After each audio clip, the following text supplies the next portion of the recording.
Louvado seja nosso Senhor Jesus Cristo, para sempre seja louvado. Curso de Catecismo. Aula de hoje falaremos sobre o 7º artigo do Credo, donde há de vir a julgar os vivos e os mortos. No dia da Ascensão, enquanto Jesus subia aos céus e os apóstolos olhavam surpresos para o alto, apareceram-lhes 2 anjos que lhes disseram: Homens da Galileia, por que estáis a olhar para o céu? Esse Jesus que dentre vós se elevou ao céu, virá assim como o vistes ir para o céu. Lemos isso em Atos dos Apóstolos, capítulo 1, versículo 11. Portanto, Jesus voltará à terra no fim do mundo. Virá com todo o esplendor da sua glória a julgar os bons e os maus, que os anjos, ao som das trombetas, reunirão de todas as partes do orbe. Falaremos, pois, sobre este artigo muito importante para a nossa consideração, o nosso estudo e, claro, para a nossa vida de católicos. Jesus Cristo honra e engrandece a sua igreja com 3 importantes mistérios: o de redentor, de protetor e de juiz. Nos artigos anteriores, já sabemos e estudamos que nosso Senhor remiu o gênero humano pela sua paixão e morte e que pela sua ascensão se tornou nosso perpétuo advogado, defensor de nossa causa. No artigo 7º, nos resta explicar a sua função de juiz. Este artigo quer dizer que Cristo, nosso Senhor, naquele dia supremo, há de julgar todo o gênero humano. Para este estudo, usaremos o Catecismo Romano e também o Catecismo Menor de São Pio X. Veremos quantas são as vindas de Cristo e quantas vezes há de julgar o homem, assim como as razões do juízo universal. Também veremos quem será o nosso juiz e quais os sinais que precedem o juízo final. Outro ponto que deveremos considerar será de que nos há de julgar Jesus Cristo. E aí ficaremos com os ensinamentos do Catecismo Menor de São Pio X. Pois bem, estimados, as Sagradas Escrituras atestam que são 2 as vindas do Filho de Deus. A primeira foi quando assumiu a carne para nos salvar, se fez homem no seio da Virgem Maria. A segunda vinda será quando vier para julgar todos os homens na consumação dos séculos, no fim do mundo. Nas Escrituras Sagradas, pois esta segunda vinda é chamada de Dia do Senhor. Também nos diz o apóstolo São Paulo o seguinte: o dia do Senhor há de vir como o ladrão de noite. Mas aquele dia, porém, e aquela hora, ninguém os conhece, pois, como declara o próprio nosso Senhor quando nos fala no Santo Evangelho. Em prova do juízo final, basta citar, pois, esta passagem do apóstolo São Paulo, da sua carta aos Coríntios e também aos Romanos, que nos diz assim: todos nós teremos de comparecer perante o tribunal de Cristo, para que cada um receba retribuição do bem ou do mal que tiver praticado em sua vida terrena. Eis, pois, um motivo de haver um juízo final. Nós deveremos comparecer diante de Cristo, comparecer diante de um tribunal, para recebermos ou nosso prêmio, ou então um castigo.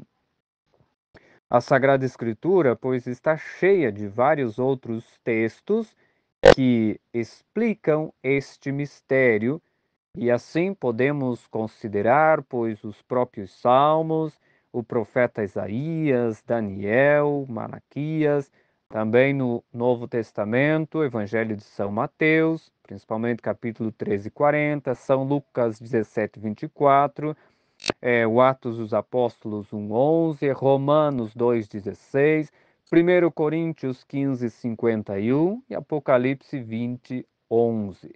São algumas citações bíblicas que nos provam, que nos dão a entender que sim, haverá este juízo.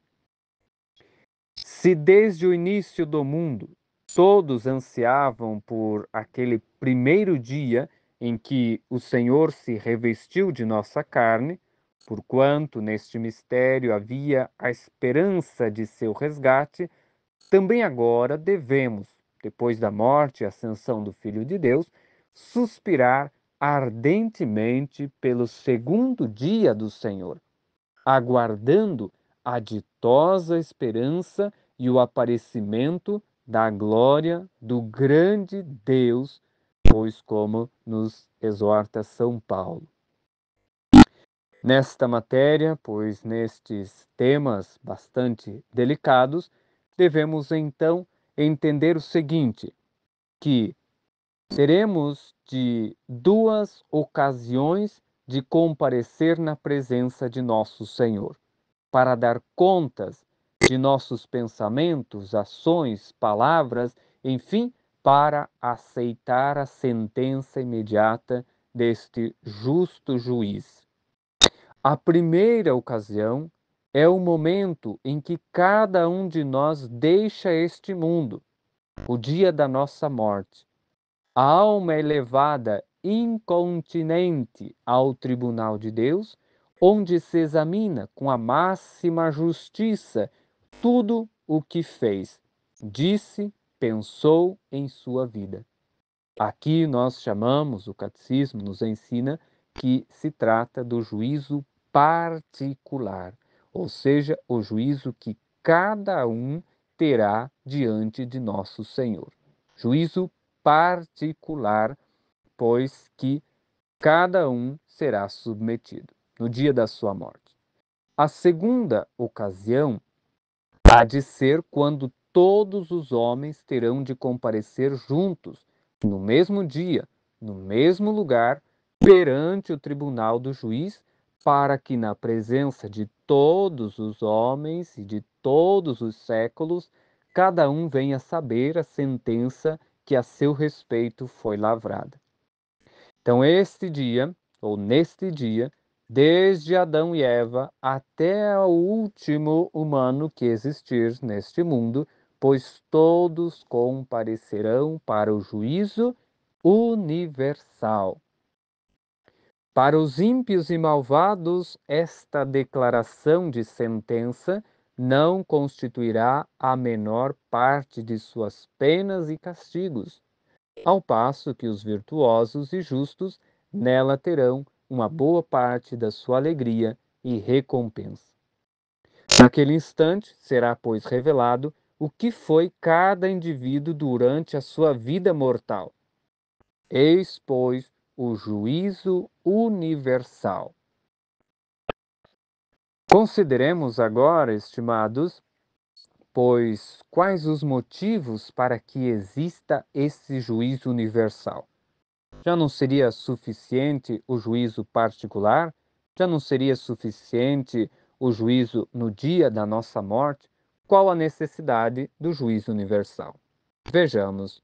O Catecismo de Trento, o Catecismo Romano, nos ensina o seguinte: será necessário mostrar porque, além do juízo particular para cada um, se fará ainda outro geral para todos os homens. Ora, os mortos deixam às vezes filhos que imitam os pais, parentes e discípulos que seguem e propagam seus exemplos em palavras e obras. Esta circunstância deve aumentar os prêmios ou castigos dos próprios mortos. Tal influência, que a muitos empolga em seu caráter benéfico ou maligno, não acabará senão quando romper o último dia do mundo. Convinha, pois, fazer-se então uma perfeita averiguação de todas estas obras e palavras, quer sejam boas, quer sejam más. O que, porém, não seria possível sem um julgamento geral de todos os homens. Então, um dos motivos é o fato de que as nossas obras, o fato de que aquilo que nós fazemos aqui nesse mundo ou deixamos de fazer, pois refletem ou influenciam outras pessoas. Então, tomemos um exemplo, um herege como Lutero, ou outros, pois estes, deixando as suas heresias, seus erros, uma vez estabelecidos, muitas outras pessoas os seguem, muitas outras pessoas cometem pecados, pois a partir do mau exemplo e das coisas que fizeram. Assim, nós teremos, por outro lado, os santos. Quantos santos dos primeiros séculos, enfim, ao longo dos séculos, que fizeram muitas boas obras, que se dedicaram, que deram testemunho da fé e que nós agora olhamos para eles e temos como referência. E assim seguimos os seus exemplos, pois estes santos terão esta alegria e terão um prêmio, pois a partir disso, ou por causa disso. Então, eis um motivo de haver este juízo universal. Outro motivo. Muitas vezes os justos são levados em sua reputação, porquanto os ímpios passam por grandes virtuosos. Perdão, os justos são lesados em sua reputação. Pede a justiça divina que, numa convocação para público julgamento de todos os homens, possam os justos recuperar a sua boa fama que lhes fora, de um modo iníquo, roubada aos olhos do mundo. Então, aqui, outro motivo é recuperar a boa fama daqueles que a perderam, não é aqui neste mundo. Além disso, em tudo o que façam durante a vida, os bons e os maus não prescindem da cooperação de seus corpos. Daí decorre necessariamente que as boas ou más ações praticadas devem atribuir-se também aos corpos que delas foram instrumentos. Eis, pois, de suma conveniência que os corpos partilhassem com as almas dos prêmios da eterna glória ou dos suplícios, conforme houvessem merecidos. Isto, porém, não poderia efetuar-se sem a ressurreição de todos os homens e sem um julgamento universal.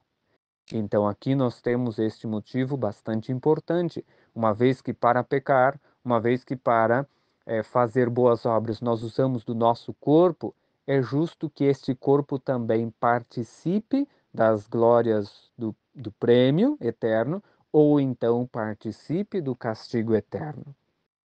Era, pois, de suma conveniência, pois, que os corpos partilhassem com as almas, ou do prêmio da eterna glória, ou dos suplícios.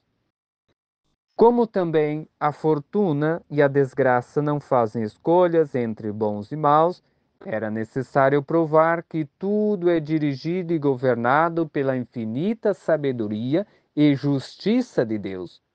Convinha, pois, só reservar prêmios aos bons e castigos aos maus na vida futura, mas também decretá-los num juízo público e universal que os tornasse mais claros e evidentes a todos os homens.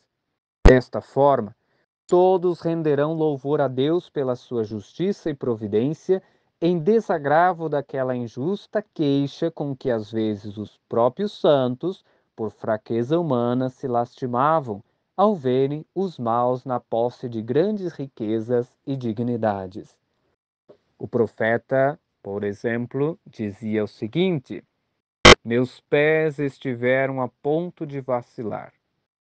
Por pouco se não transviaram os meus passos, porque me enchi de zelo contra os maus quando observava a vida bonançosa dos pecadores. E mais adiante, eis que, sendo pecadores e favorecidos pelo mundo, eles conseguiram riquezas.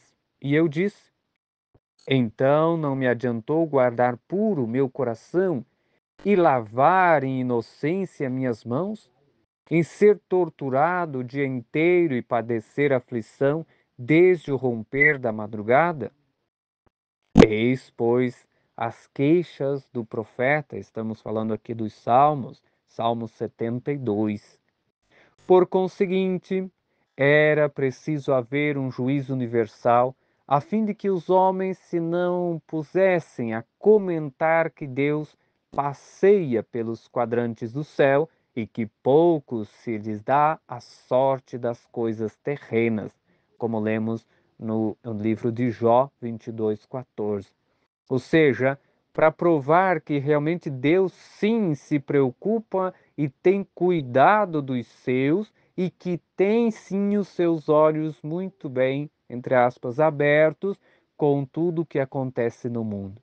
O nosso Deus não é um Deus fraco, não é um Deus que nos criou e nos deixou a nossa própria sorte. Não, Ele nos cuida, Ele nos protege, Ele nos governa e sabe, pois, todos os acontecimentos, vê todas as coisas, tem tudo muito bem presente, tanto o mal quanto o bem que fazemos. Com toda a razão, foi incluída a fórmula desta verdade nos 12 artigos do Credo, para apoiar, com a força de sua doutrina, os ânimos daqueles que duvidam da providência e da justiça de Deus. Sobretudo, era necessário que a lembrança do juízo alentasse os bons e aterrasse os maus, conhecendo a justiça de Deus, aqueles que não viriam a desfalecer, e estes seriam arredados do mal, graças ao temor, à expectativa dos eternos castigos. Por isso, nosso Senhor, quando falava do último dia, declarou que haveria um juízo universal. Descreveu os sinais do tempo em que há de chegar, para que, ao vê-los, reconhecêssemos estar perto do fim do mundo.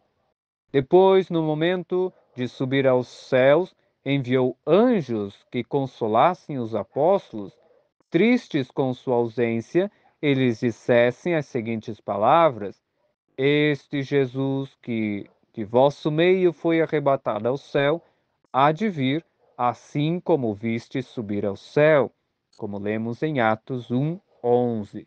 Eis, pois, os motivos para o juízo universal. Vejamos agora quem será o nosso juiz. Ensinam as Sagradas Escrituras que a Cristo nosso Senhor foi entregue o julgamento, não só enquanto Deus, mas também enquanto homem. Assim que o poder de julgar é comum a todas as pessoas da Santíssima Trindade, contudo, o atribuímos ao Filho de modo particular por dizermos que lhe compete também a sabedoria. Uma declaração do Senhor confirma que ele, enquanto homem, há de julgar o mundo. Nós lemos isso no livro de São João, pois capítulo 5, versículo 26. Assim como o Pai tem a vida em si mesmo, assim concedeu também ao Filho ter a vida em si mesmo. Conferiu-lhe o poder de julgar, porque é o Filho do homem. Fica muito bem, pois, que esse juízo seja efetuado por Cristo nosso Senhor, já que os julgados são homens, ser-lhes-á possível ver o juiz com os olhos corporais e com os próprios ouvidos escutar a sentença que lhes for lavrada, e pelos sentidos chegar ao perfeito conhecimento da ação judicial. Além do mais, era de suma justiça que aquele homem que fora condenado pela mais iníqua das sentenças humanas tomasse assento à vista de todos para julgar todos os homens.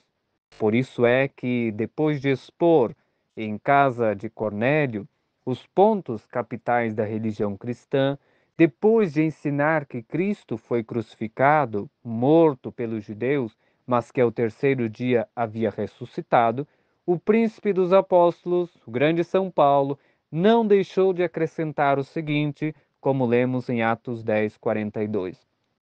E deu-nos ordem de pregar ao povo e testemunhar que ele foi por Deus instituído, juiz dos vivos e dos mortos. Vejamos agora, pois, quais são os sinais que precedem ao juízo final e de que coisas nosso Senhor irá nos julgar. Como sinais que precedem o juízo, as Sagradas Escrituras enumeram três principais: a pregação do Evangelho pelo mundo inteiro, a apostasia das nações e a vinda do Anticristo. São temas bastante delicados, bastante complicados, mas vamos nos ater de um modo bem resumido ao que o próprio catecismo nos apresenta. E numa oportunidade, aí numa conferência, poderemos tratar desses assuntos de modo separado. Com efeito, assim falou nosso Senhor: será pregado este evangelho do reino por todo o mundo, para servir de testemunha a todos os povos, e depois há de vir a consumação. Lemos isso em São Mateus 24:14. E o apóstolo nos adverte que ninguém se iluda, como se o dia do Senhor esteja vizinho, porquanto não se fará o juízo sem que venha antes a apostasia e tenha aparecido o homem do pecado. Nós podemos ler tudo isso na carta de São Paulo aos Tessalonicenses. E como eu dizia, pois vemos a situação atual na Santa Igreja a partir da apostasia com o Vaticano II. Isso não é difícil de constatarmos, os grandes erros que estão sendo divulgados por todos os cantos, e também, pois os sinais da vinda do Anticristo e toda a, chamemos assim, esta perturbação mundial, as crises, as pandemias, governo mundial, moeda única, enfim, vários temas que nos fazem, pois, analisar estes sinais e dizer sim, a vinda do anticristo não está muito distante. Pois bem, não entramos neste campo bastante delicado, como dizia, mas podemos sim considerar estes temas em uma próxima oportunidade. Jesus Cristo nos há de julgar acerca do bem e do mal que fizemos nesta vida, ainda mesmo dos pensamentos e das omissões. Vejamos o que o Catecismo Menor nos diz a respeito disso. Jesus Cristo não esperará até o fim do mundo para julgar-nos. Além do juízo universal, há também para cada um que morre o juízo particular, como já comentamos. Já comentamos sobre isso no início desta aula. Assim que nós morremos, assim que alguém morre, pois apresenta-se a sua alma diante de Deus. Todos os dias, o anjo da morte, pois vai colhendo a sua messe. Os bons são como a boa planta, os maus como erva daninha. A alma em graça apresenta-se diante de Deus com a lâmpada da fé, para receber a recompensa.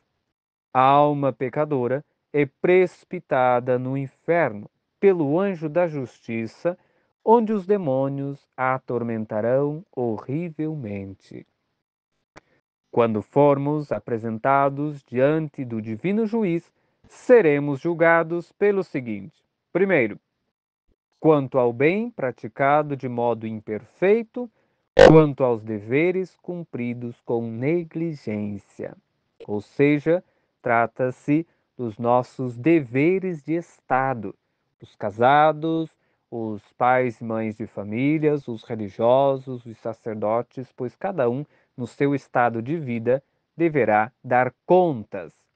Segundo, quanto ao mal, isto é, quanto aos pecados cometidos. Sim, prestaremos contas de nossos pecados.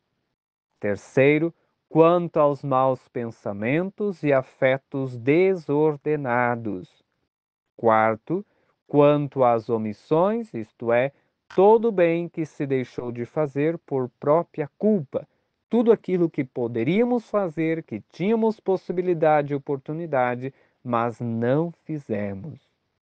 Porque é necessário, adverte São Paulo, que todos nós compareçamos diante do tribunal de Cristo, para que receba cada um o que é devido ao corpo, segundo fez o bem ou o mal.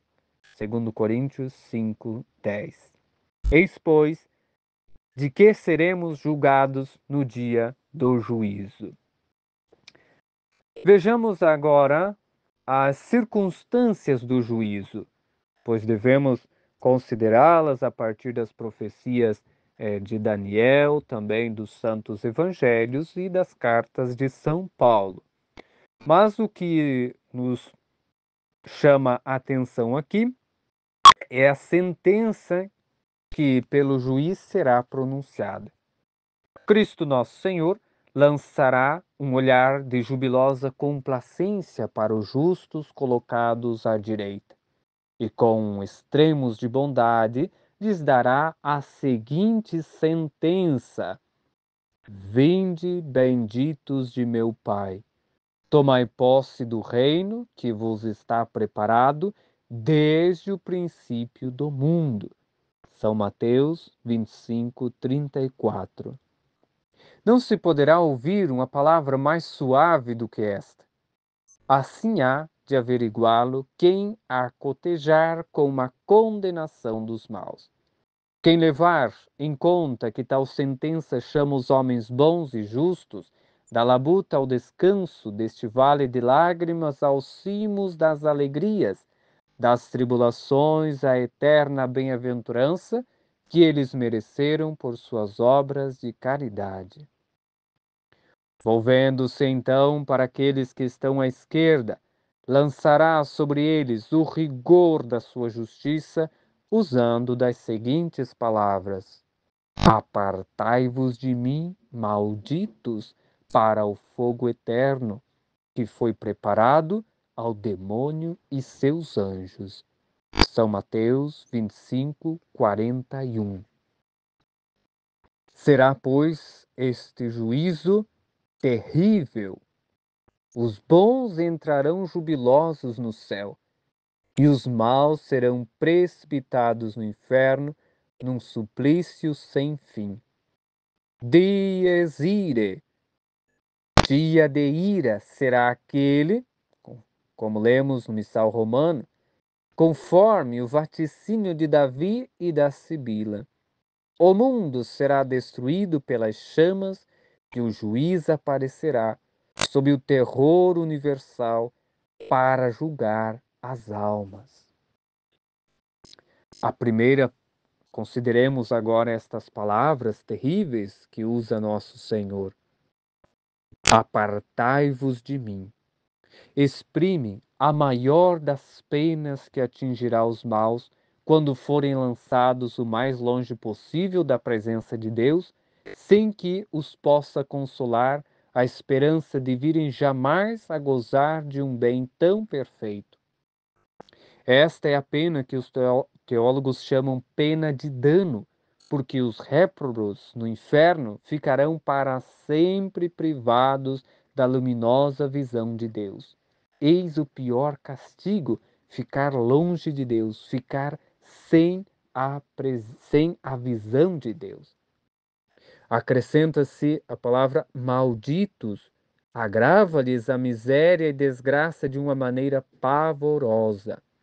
Se, na verdade, ao serem escorraçados da presença de Deus, fossem, pelo menos, julgados dignos de alguma bênção, não há dúvida que nisso poderiam ter grande consolação.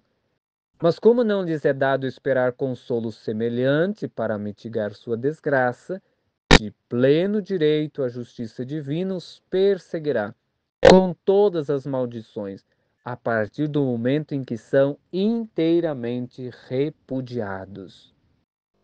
Seguem-se então, nos ensina o catecismo, as palavras para o fogo eterno. A esta segunda espécie de tormentos chamam os teólogos de pena dos sentidos, porque empolga os sentidos do corpo, como acontece nos açoites, flagelações e outros gêneros de suplícios mais pesados. Não é para duvidar que, entre eles, a tortura do fogo causa a mais intensa sensação de dor. Como tal suplício deve durar para todos sempre, temos nessa circunstância uma prova de que o castigo dos réprobos concentra em si todos os suplícios possíveis.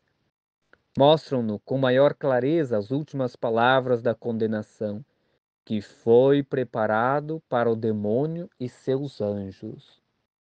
Por índole nossa, não sentimos tanto os sofrimentos quando temos algum parceiro, algum companheiro a repartir conosco o infortúnio e que até certo ponto nos assiste e conforta com sua prudência e bondade.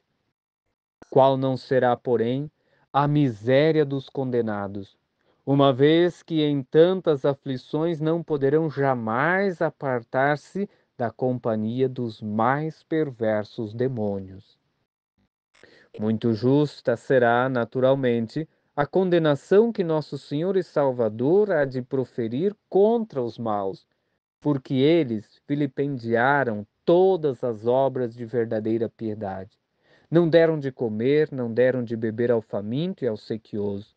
Não agasalharam o peregrino, não cobriram o desnudo, não vestiram o preso, nem o enfermo. Perdão, não visitaram os presos, os enfermos, ou seja, aqui nós temos as obras de misericórdia. São estas, estimados, pois, as verdades que devemos considerar sobre este artigo, que é de suma importância para a nossa vida cristã. Quando aceitamos com espírito de fé a verdade deste artigo, pois ela tem grande virtude para refrear as depravações da alma, para arredar-nos do pecado, para nos dar forças, eu diria assim, para seguirmos no caminho da virtude. Na verdade, dificilmente alguém se arrojará em pecados com tanta cegueira que não seja de novo atraído pelo amor à virtude, lembrando que um dia terá de dar contas ao justo juiz, não só das ações e palavras, mas até dos mais ocultos pensamentos, que terá de satisfazer pelas penas que merecidamente tiverem corrido.